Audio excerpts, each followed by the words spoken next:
reached our conclusions about the future of the community charge.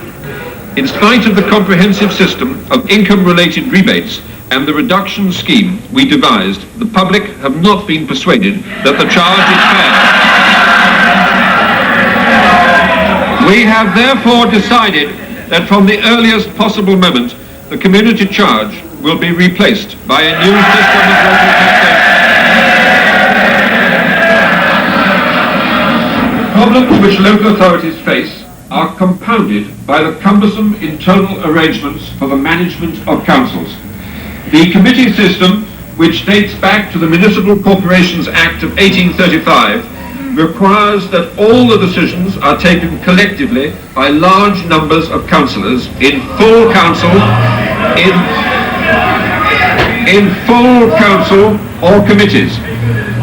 Too many councillors spend too much time achieving too little. I think it's important for... I've heard that you would be poll tax capped at 400,000. If you set it at 400,000, that is incorrect. We would have been poll tax capped if we set it at £297. So I think what about the cost of the people? Never mind the Lewisham Council. What about the cost of the people you're going to throw out of work? Right. Well, For our children, so that we can, so we can still carry on feeding our Mr. First Lady, children. why did you give £140,000 to Millwall? 400,000, We gave not it- 100,000. Why do that? Why? we gave it- Been saved for the service. we Why gave, are you spending When you that take on it poll off tax? more Women women back to tax. work and taking out childcare. we are, what would you prefer that we cut? Some of the teacher provision in some of the schools. I mean, there are difficult decisions. Millwall. The idea that any of us in this, around this table, has the slightest intention of hurting children.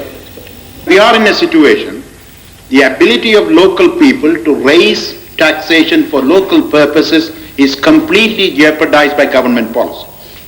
Local authorities, on the very little money that they have, are expected to pick up the local need that so many of you have, and the whole issue around capping local authorities is precisely to control local spending so that we are left carrying the can for all the people who are actually made vulnerable by the decisions of government.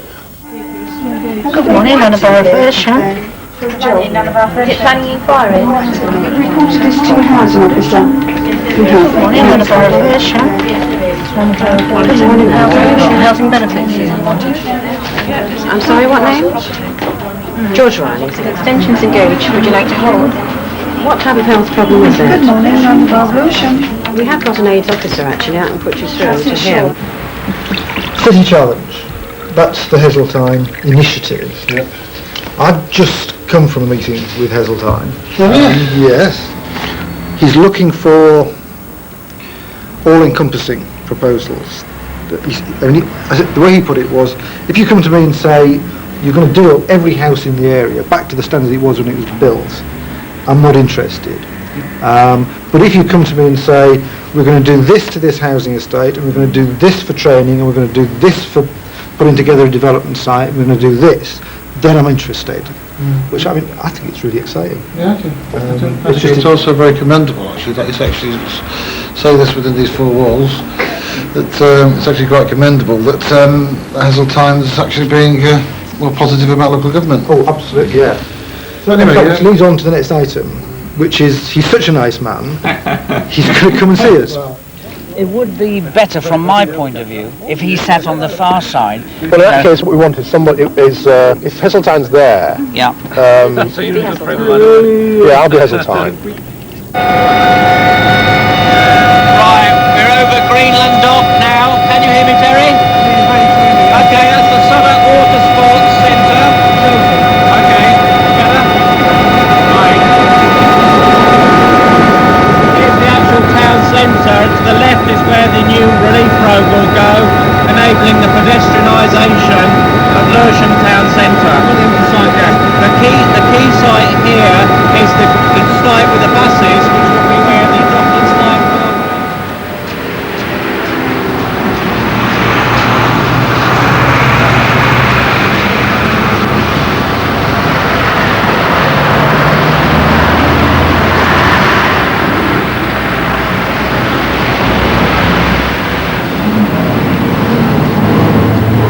simple facts of the matter are, we do not have enough money in the budget this year to pay for all the people we employ, and that needs to be dealt with in the most efficient and most effective way we possibly can, and the most sensitive and caring way that we can possibly do that. A consequence of deferring the decision will not be that it will just go away. The situation 3 months' time will be completely different. There you have no option whatsoever but to consider arbitrary, unilateral, compulsory redundancies in large sections of this authority. If you do take a decision to defer this report this evening, which is the group's right to do so, I think you should be aware of the consequences in 3 months' time, and you only have compulsory redundancies ahead on the agenda for you. I have to say, I think that the chief officers have singly failed to make our redeployment policies work, and they must carry much of the blame. It is no surprise to me that they've come along saying you have to have this policy. What on earth do we say to the teachers who not only are facing the closure of their particular school, but at the same time suddenly see the authority adopt what is, in practice, a compulsory redundancy policy? The teachers have enormous problems with the LMS. The knock-on effect, in fact, a number of schools would like to get rid of senior teachers. But I contend these senior teachers are very valuable. And once you lose them, you will never get them back into the system. I am most reluctant to have one policy for the direct labour organisations, manual and craft staff, and another policy which is softer, more gentle and more pleasant for the officers and the teachers and the other white-collar staff who work in the rest of the council.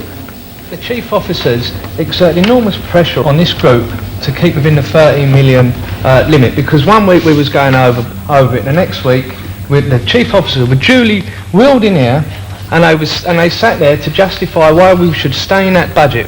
They didn't tell us then that within a month of setting that budget, we'd be introducing a compulsory redundancy policy. We should just throw this out. That's what I've got to say about it. I don't want anybody to go away from here with the idea that this has suddenly fallen from the sky. If you look back at the budget report, I made it perfectly clear that the decisions that we were being forced to take were leading us to precisely this position, and that all of the alternatives would in fact have led to bigger numbers being in this report tonight, not smaller numbers. You can't actually hang on to a principle of saying we're a socialist council, therefore we don't have compulsory redundancy on the one hand, and on the other hand acknowledge that you've got any deadline to an offer. But we need a clear decision to actually just make it firm to people exactly where our responsibilities lie. Right. Those in favour of the recommendation, please show. Put your hands up and keep them up, please.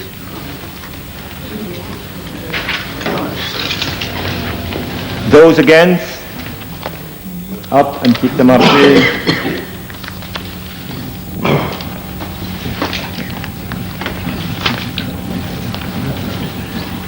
(27) in favour of the recommendations, 18 against. I declare the recommendation carried. Now, what was agreed at group last night is the report that you had from service chairs, which basically is the recommendation that we have a redeployment process that's time limited for 3 months for each individual. Although we have a Labour group decision on this last night, obviously it has to go to Policy and Resources Committee, and I'll do a report to that committee on the 15th of May. So there's no change in policy at all until after that committee. And I'll write to you so that we can actually get the right letters to all staff across the council. I obviously also need to let the trade unions know what the implications are. It's now not just redeployment, it's compulsory redundancy. It's massive cuts in staffing levels. That is non-contact time and cover and class size. I mean, there are so many issues. We've had plenty of bits of evidence of elected members being unaware of the real implications of the decisions that they put their hand up to because they haven't read the papers. If you know local councillors at all, personally, you know that they have stacks of paper this high every day. If you think I'm saying they've got an excuse, I'm not. What I'm giving you is an explanation why they have been seriously under-informed, and they've allowed the officers to run education department. And it's my view again that unfortunately too many officers within Lewisham Education are seriously incompetent in terms of the jobs they have to do. we always predicted this would happen with the abolition of ILIA. Initially in the first place, education would be run by people who are inexperienced. And they have just discovered that there was a 5 million overspend in the year ending in March. Well, just a mere 5 million? Yeah. Just a small oversight, like 5 million quid. That's right. There's nobody ever going to, at any time, going to question the competence of these people. I already hear quite a lot of noises saying the director should resign. The budget is out of control. We cannot control the expenditure. We've got a level of cuts that is, we haven't actually got the systems and management resources to manage within the department. You've got the whole kind of cultural change from ILIA into Lewisham, plus massive sort of under-budgeting that's actually happened. There isn't enough money in the budget to pay for the activities that we've got. I mean, what happened is that we transferred from ILIA a much higher level of activity and many, many more staff than we actually budgeted for. Added to that, there were massive cuts. And I cannot emphasise everything went wrong. I mean, everything's gone right with the budget, which actually means everything's wrong. It's resting between £4 and £5 million, and I don't think it's going to get any worse than that. What I'm not quite clear is, are we actually running? Is the finances of the Education Department actually running at that level now? Yes, we're in April, May. Yes, that is my greater concern, because so if we continue on to the end of the year and implemented the cuts that had already been agreed, well, at the end of the year we could be 3 million to because you see what 5 million above again, even after implementing the cuts. There's an awful lot of flack flying around now that it's my staff's fault, all this, and then somebody else says it's their staff's fault. I mean, I don't want any of that animosity, because that's not going to help us at all. They just need to get over there a grip of what they're trying to do. I mean, that is my big worry. It's got to be Leisha's responsibility. She's the chief officer, she's responsible. We'll give her help and support, but she's responsible. Well, that just sort of it droops down, clipped down. Right, it's okay. There's an overspend of 2.7 million on teaching staff, of which 1 million is the result of the political decision to pay the teachers. The rest of that overspend is because the Lewisham costs of a teacher are infinitely higher than we knew. And as Roger was saying to my staff last week, expensive ILIA divisions like Lewisham always balanced out with cheap divisions like Tower Hamlets. And then we've got an overspend of 1.7 on other staff, which is the support staff. And that's the real horror. It's these legions of midday meal supervisors, primary helpers, nursery nurses. And the way they cover for each other. And the way they cover for each other, and the service considerations and the expectations that they will always be there. But again, ILIA are always overspent on their support staff. Yeah, we do, because it always underspent on teachers. Yeah. And then we've got this horror of a transport, which is the wretched DLO bill coming in and the LRB bills coming in. So we've got 1 million overspend there. There is a real overspend of at least 4.4, we think. Roger was saying to us, the situation is such that crude measures have got to be adopted. And I actually managed to persuade Jim to institute this vacancy freeze, the result of which is that all hell has broken loose. It's in the Daily Telegraph, it's in the Guardian, the press are constantly ringing up. The heads are in emergency meetings, the governors are in emergency meetings, and there is a great deal of flack flying around. Because if you do use crude measures to control the education budget, the political consequences are far, far more serious than for any other service in this council. And if we start sending children home next week, which is what we might do, it's going to be uproar. And I actually feel quite nervous about what I've done. It can't go on beyond next Friday, whatever Roger tells me. I just can't do it as a service manager. And we've got to come up with some more sophisticated solutions. If we end up having to make cuts elsewhere, it will be terrible. You become like view like social services was and is getting out of. Secondly, this problem with heads would just get worse because they'll approve that there is a pot That's wouldn't right. they? Yeah. It'll just confirm, yes, there is a pot. If they fight hard enough and they use the political lobbying and they use the press, there is a pot of money there. And it's found actually because they're stronger in the end than say the people who use leisure services or the people who, there isn't a lobby, say, for environmental services in the streets. It'll go on and on, it'll cause terrible problems. But I recognise that means you've got to give you a lot of support and whatever you need in sorting it out.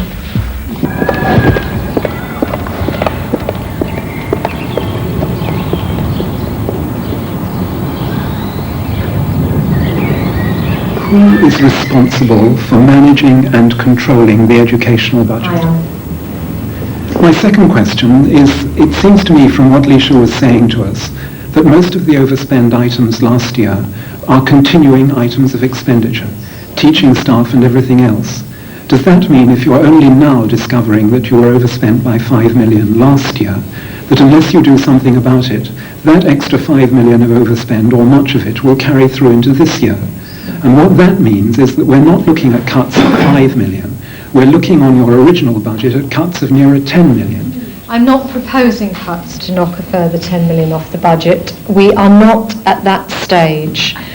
If the members are faced with making further major cuts to get the budget under control, then my advice to the members will be is that they start to define what a core service would be, and that they go for meeting their statutory obligations first and foremost. You can't save 10 million just on the discretionary areas of the budget. Well, actually, you could. But not if you leave any discretionary budget behind. No. Ian Brady at Kilmore. I remember when I came to one of these space forums that you said, I asked a question and I said, the really important thing in terms of working forward towards LMS is confidence in the financial information that the borough can provide. We now find that that trust has been totally betrayed. I wonder if you can, what about your own position, if you're directly accountable for the budget? Are you in a position where you say that because you've lost the confidence of chairs in relation to this and the head teachers, that your position is tenable as Director of Education? My job as Director of Education is to work to improve the systems that we have, and that is what I will continue to do. It's a simple, massive failure of management. If you are accountable, and accountability means anything, then you should resign.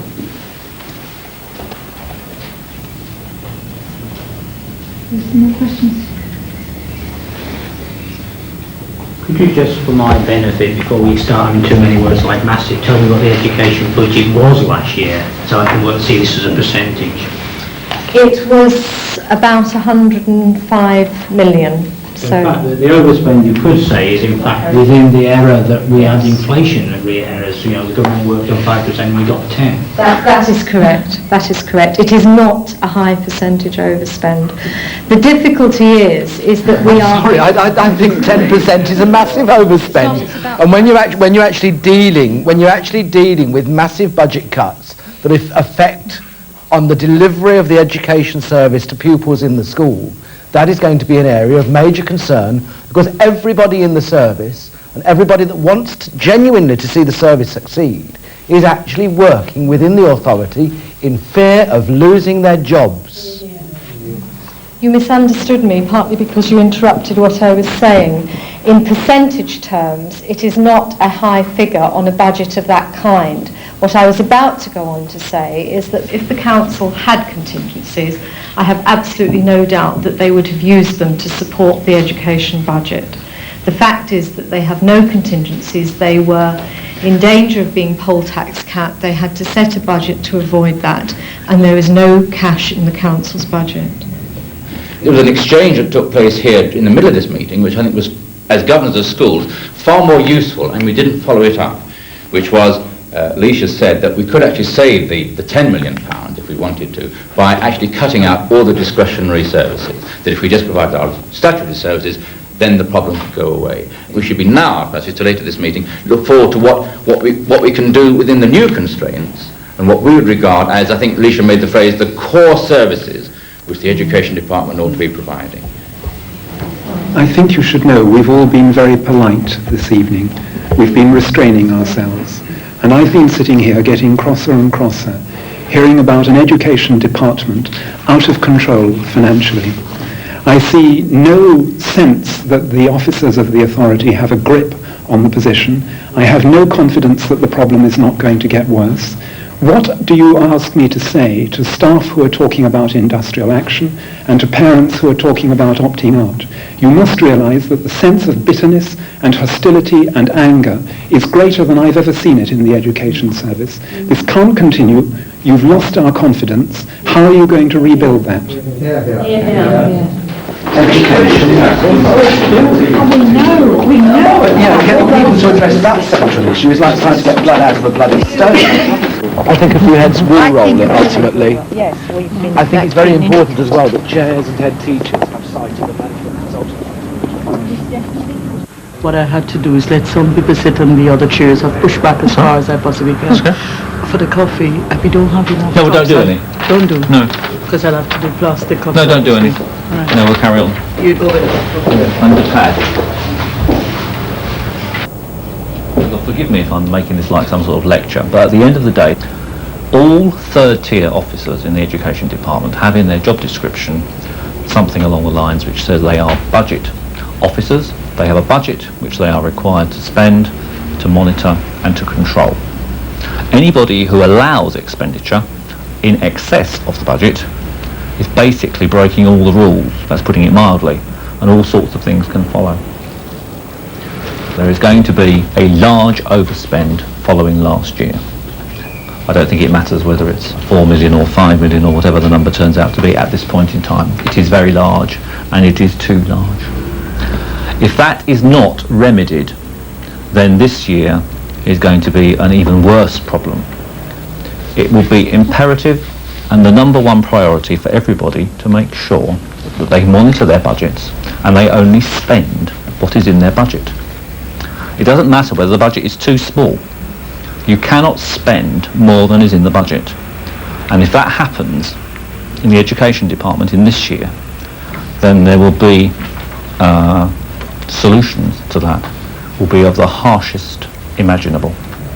And that means the full range of disciplinary processes. And I don't say that lightly.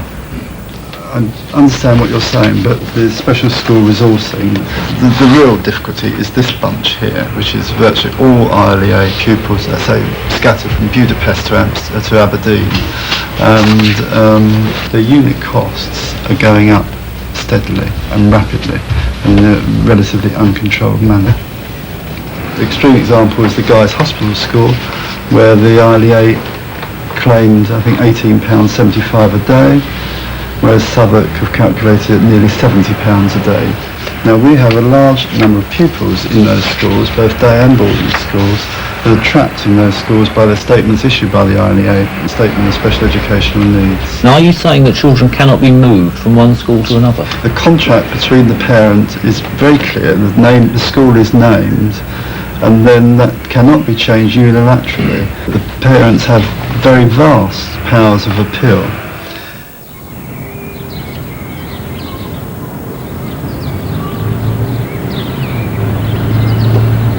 This headmistress wants Christopher out of this school. You want to send him away to a school that is so far away we wouldn't see him. We don't want him sent away. But I have a difficulty because what I've heard today is that Mrs. Uden has found that he's run out of the school, he could have been run over, that his helper has resigned because she's been bitten, that there are all sorts of difficulties. Now, they're not issues that I want to make anything about, but they are management issues that clearly must be of a concern for the school, and we together have got to address those and do the best for Robert. Christopher. Can I say though that he's my son, but since the day I've had him, I've never known him bite. So can you tell me why, within the course of a fortnight, he's bitten Mrs. Kappa? mean, is she waving her finger in front of his face? What's she doing to make How does he get that close? We're not making excuses for him, but he's just never done it. Well, he may never have bitten at home, but there have certainly been instances of him biting at school on a number of occasions. But when he was in class 1, he bit me once, and I was simply holding his hand, taking him across the playground, and he bit my arm. I mean, I have on record a number of occasions when he has bitten, when he's spat, when he's scratched, when he's kicked children and staff. When he come home off the coach, all his face, all swollen, all he got was, well, he's hit in the face with a ball, it's in the incident book, and that was the end of that. And Thursday come over a cut and a bruise on his face, no explanation whatsoever. Just this is the letter to say that he's been suspended. But clearly Mrs. Uden has grave concerns about his safety and safety of other people in this school, and together we've got to do something about it. Well, so are we. Yeah, I know, together, that's what we... He's got no... We watched that Castle Hill programme, and Brent and Southwark actually went up there. They looked at this marvellous, brilliant school, and this fantastic headmaster who's now been jailed for 12 years for abuse. Our son's got no memory. We send him to somewhere like that. We don't get enough reports from this school. And he's daily. We're very aware of Christopher's special needs. We're aware of the effect of his epilepsy and of the medication, but we're also aware of the fact that the curriculum of this school is not meeting Christopher's needs. Let everybody who is involved with Christopher get together with a blank sheet of paper and look how... But you're not prepared to put a qualified person in one-to-one? There are a huge number of qualified teachers in this school. It's very, very generously staffed. It is a special school. If you're not prepared to put a qualified person on a one-to-one basis, and we're never going to give you consent to take him away from us... Well, look, can I be absolutely clear that I cannot at all, in a school which is resourced as generously as this, offer a further teacher to this school. It is not possible.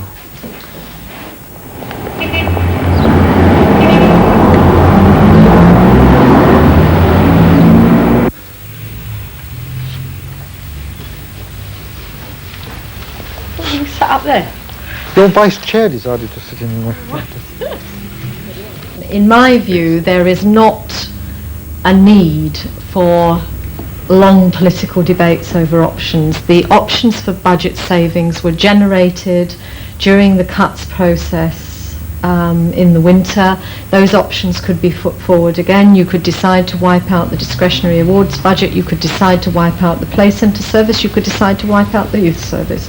The vast bulk of the education budget is tied up in school staffing.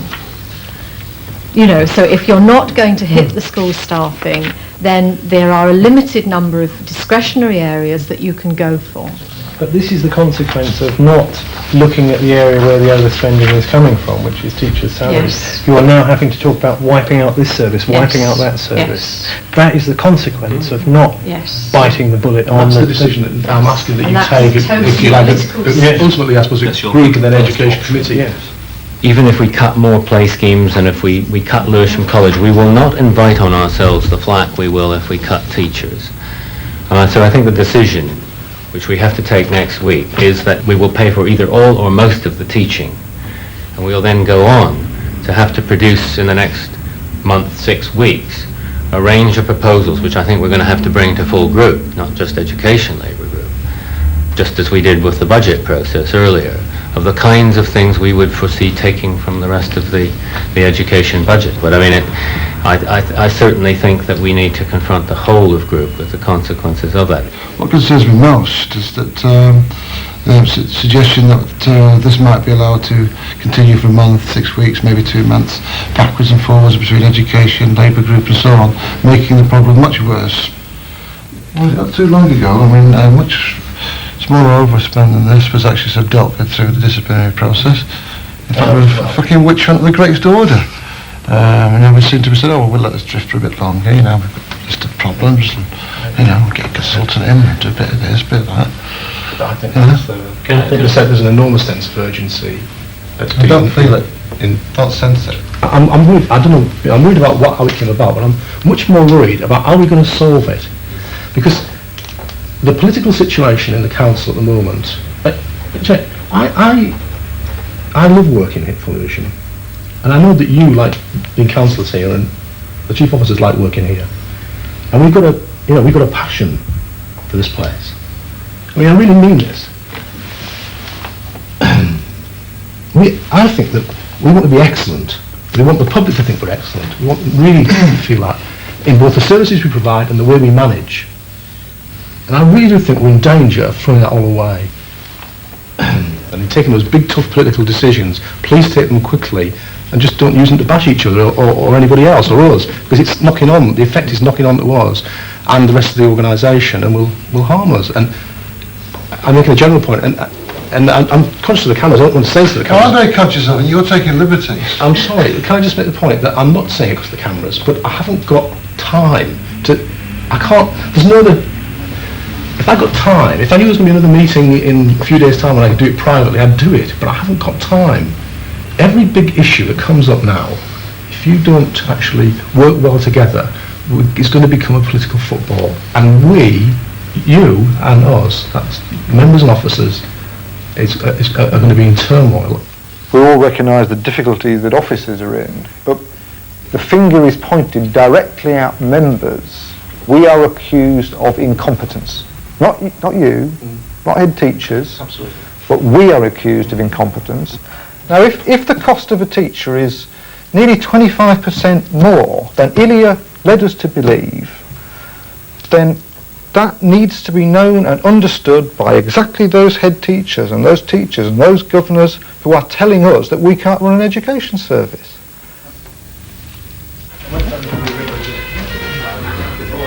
Why do you do it? A long time ago, I worked in local government and got really into it and became convinced that I could do as well as the members I was seeing. So I put myself forward for the lists and so on. And you get selected, you get elected, and then you get to be chair of finance and deputy leader, and you end up as leader. And this is my 10th year. You have to do it because you can't stop. I mean, I couldn't walk away from that. You've just seen what happened at the group meeting a couple of weeks ago. I mean, I knew all this had to be done. Now, I'd love to lay the burden down, but not unless it's in such a state that I actually feel I've done my job until that education budget, that education department is actually on an even keel. I haven't done that job. Few people with power ever lay it down. Margaret Thatcher. That's true. That's going to be one of her greatest failings. But I'm a lot younger than Margaret Thatcher, and I've been in the job a lot less. And prettier too. Oh, you flatterer, you flatterer. Take her ahead a bit. Take her up one. Up one. Thank you.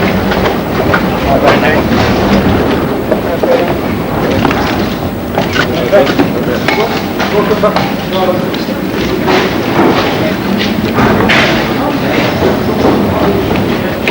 Oh, again? Yes, we've put a right. We've put a concierge scheme into that building, which is we're very happy about. I mean, we've had a state action funding to do it, and we think that's working.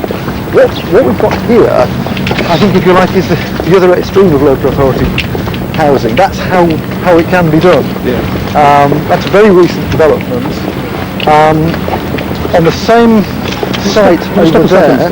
Yep. There's 2,000 properties on that high-rise estate there, yes. And there's only 27 vacant properties at the moment. That's because of turnover. So yes. Rent arrears. Rent arrears are higher on peaks than most other places, but we're still about the best record in London overall. Borough as a whole is about 11%. Here is 300,000 arrears at the present time. What percentage is that? It's about 14% percentage. Okay. But that's under control. Now, what's happened to those buildings over there? Right, we're back round the other side of East Country Yard now, and we've put in with LDDC money. But this isn't LDDC, is it? This is you, isn't it? But they helped us on the road scheme. On the road scheme, yes. Right. Yes.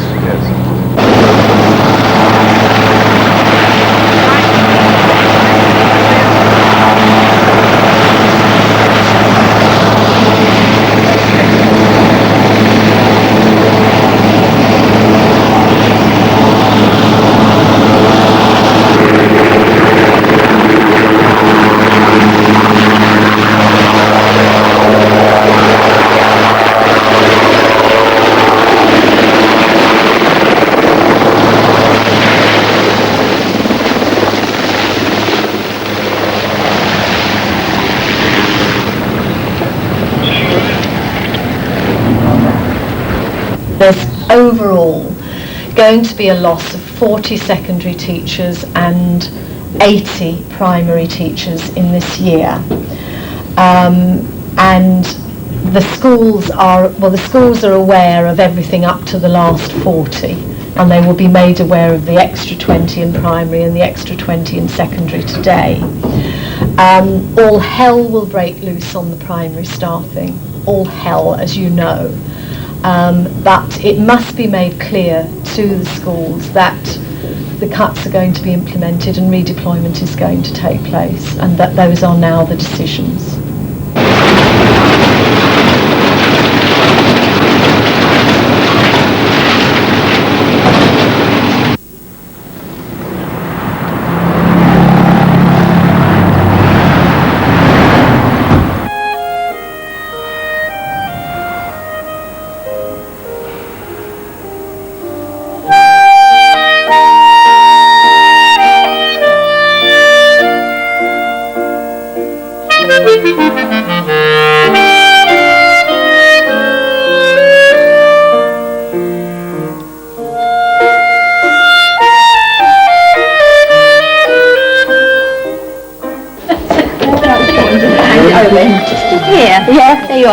As you're resourcing for this financial year. Well, thank you. I only hope when I open it up it's going to be magnificent and not anything to frighten me. No, I hope not. Have a lovely holiday. Thank you very much. But in that hall today, we have got all of our girls getting their London Record of Achievement. Really? And so they're all receiving it, and we've just had a wonderful musical item and readings appropriate for girls who've achieved 5 years.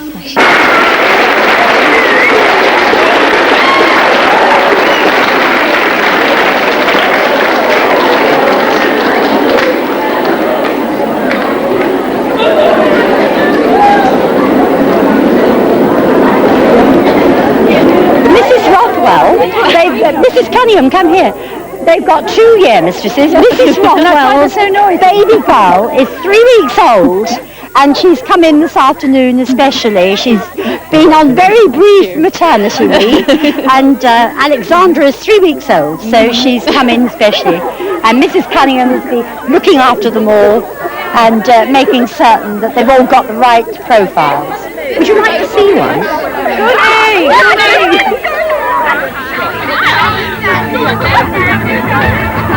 In the next programme, people take to the streets.